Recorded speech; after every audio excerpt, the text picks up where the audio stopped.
We are getting you ready for the upcoming holiday weekend, starting with what to read on your last vacay of the summer. So we've been having so much fun with our new GDL book club this summer. So these were the books recs from last month. And Sarah and Kristen, both authors themselves, are back to share some new titles with us for the final chapter of our summer book club. So welcome to you both. So great to have you here. Thank you. Yes. Thanks for having us. Yes, I want to briefly talk about some of the books that we read last time, starting with Good Energy that you recommended. Yes. So I've just started this book and I am loving it. Yes. I think for anyone who is into health and wellness, this is a great one because it really delves into the why we should be doing certain things, not just do it, right? Exactly. Yeah, Mhm. that was one of your favorites. Yes, kind of the reasoning behind why metabolic health matters. Yeah, it's a great read if you're into that kind of thing. And then our producer Jackie, this one was up her alley, so she read These Summer Storms. Yes. Right? Which That was I still can't stop talking about. Yeah, I know. Yes. That's a good one. Okay, Yes. so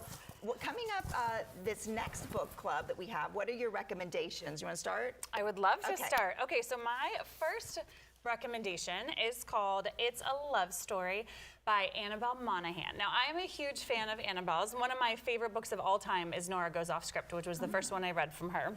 But this one follows Jane, who is a TV childhood star. Oh, fun. And she is desperately trying to get her very first project greenlit with this big Hollywood studio that she works for now. However, she exaggerates a bit of a relationship, trying to attach somebody to the project, and her grumpy cinematographer, the camera guy, basically comes in and has to save the day. But what I love so much about this book, and really about Annabelle's writing in general, is she has such heart in her books.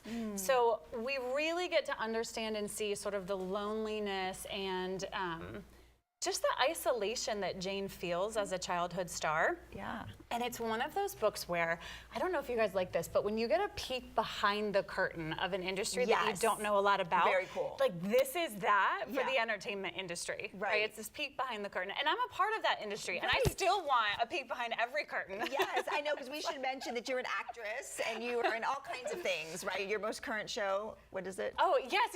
So Brooker just came out, Yeah, which you okay. guys actually had the producer on Yes. to talk about it. That just premiered a couple weeks ago, which That's was really amazing. fun. Yeah. Yes, So this but is a I'm- fun, so this sounds like a fun read. Yes, is this it present day? wonderful. It is, Okay. yes. It's present day. Yeah, and it's great. I Yeah. think it's just absolutely wonderful. Really great pick for the last vacation weekend of the I year. know. Please don't say it. Please don't say it. Okay, that's a great one. Okay, so what is your first pick? Yes, so my first pick is Boy from the North Country by Sam Sussman. And both of my picks today actually are debut authors. That's something I feel really strongly about, is supporting debuts. There were so many amazing authors who lifted me up when nobody knew my name, nobody had heard of my books, and so I like to pay that forward. So I actually met Sam at an American Library Association event in Philadelphia recently and heard him talk about his debut, and by the end of his speech, I was quite literally crying. Wow. This is about, it's actually autofictional, which means it's autobiographical fiction. So this is inspired by his own life, his own story, and it's about a young man who returns home to basically reconnect with his dying mother, and in doing so, learns the truth about his uncertain parentage and who his real father might be. Now, what's most interesting, if we have any Bob Dylan fans tuning in, that is possibly his paternity. And so that is not only the character in the story, but the author, Sam himself. He's got a head full of curly hair. He's a spitting image of Bob Dylan. And so this is a really beautiful story about finding our identity and parenthood. Yeah, it sounds amazing. They're coming out of the gate strong for that author, it sounds like. I want to go pick that one up. He's also, Sam is just an incredible human being, and he's worked really hard, and I'm excited for the world to see this story. Yeah. Okay, so what's your next pick? Oh, next pick for me. Okay, I'm going to shock you both. Ready? Oh, okay. We have a non-fiction pick from The Romance Lover. What? That's amazing. Yes. Okay. So this is called The Ruthless Elimination of Hurry by John Mark Comer. How to stay emotionally healthy and spiritually alive in the chaos of the modern world. Okay. So basically, he makes a very compelling case eliminating hurry in favor of a slower, simpler life.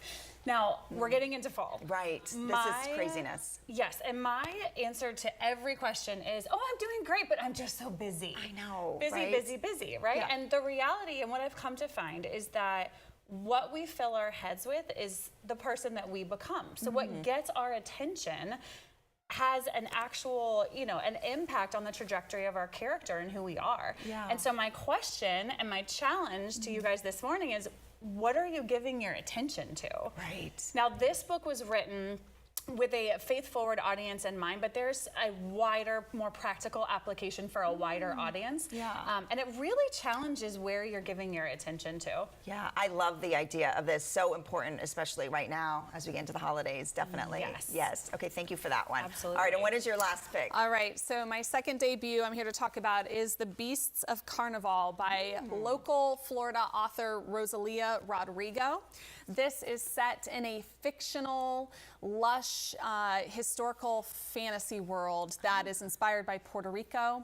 It's about a young woman's effort to find her missing brother, and in doing so, she explores the Caribbean culture of carnivals and all of the revelry and excitement that comes along with that. NPR has said this is one of the most anticipated books of the year. Many readers have said it's like a fever dream and full of revelry. Wow. So a really atmospheric one. Okay, so 4 amazing choices to pick for this weekend for Labor Day. So thank you so much, ladies. Real quick before we go, where can people find more about you and your book that's coming out? Yes, on Instagram, it's KT Wallet, and that's where you can find me and all the news about my book. Okay, and what about you? SarahPenner.com and on Instagram as well. Perfect. All right, thanks, ladies.